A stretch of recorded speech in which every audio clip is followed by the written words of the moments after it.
iniziato ad affrontare l'argomento delle figure musicali passando attraverso la mia esperienza personale.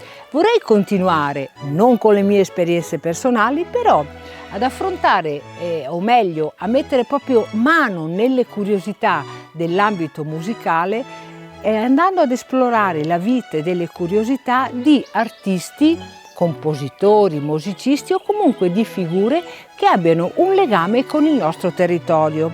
Infatti oggi vorrei parlare della città di Legnago, che ha visto tra le persone illustri la figura di Antonio Salieri, che infatti nasce nel 1750 appunto nella città di Legnago. Lui proviene da una famiglia di musicisti, infatti la musica è sempre stata il suo ambito, il suo percorso di crescita. Infatti assieme al fratello maggiore frequenta già da giovane età, frequenta una scuola di musica, finché poi lui non si sposta nella città di Venezia per completare il suo percorso artistico. Ed è proprio nella città di Venezia che lui incontra il maestro di cappella della corte imperiale di Vienna, tale Leonard Gassmann, che da subito vede nella figura di Antonio Salieri delle doti particolari. Infatti, a distanza di 4 anni, lo porta con sé nella città di Vienna.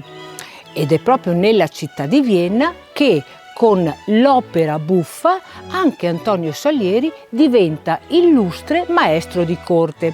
Quindi la sua fama si espande in tutto il mondo e arriva e ritorna. Pensate quale bella figura, quale particolarità. Antonio Salieri ritorna in Italia nel 1778 e per l'inaugurazione della Scala di Milano. Ma la sua fama nasce soprattutto dalla sua diatriba, diciamo, con la figura di Mozart, che però non è mai stata verificata dagli eventi e dai testi. Si sa però che personaggi della fama di Ludwig van Beethoven o di Liszt sono stati tra gli allievi di Antonio Salieri. E poi tante altre particolarità si possono trovare scovando tra la vita e le pieghe di Antonio Salieri. E voi la conoscevate la figura di Antonio Salieri? Se avete qualche altra curiosità o se avete qualche notizia che magari io non ho riportato legata alla figura di Antonio Salieri, io vi chiedo di scriverla nei commenti qui sotto.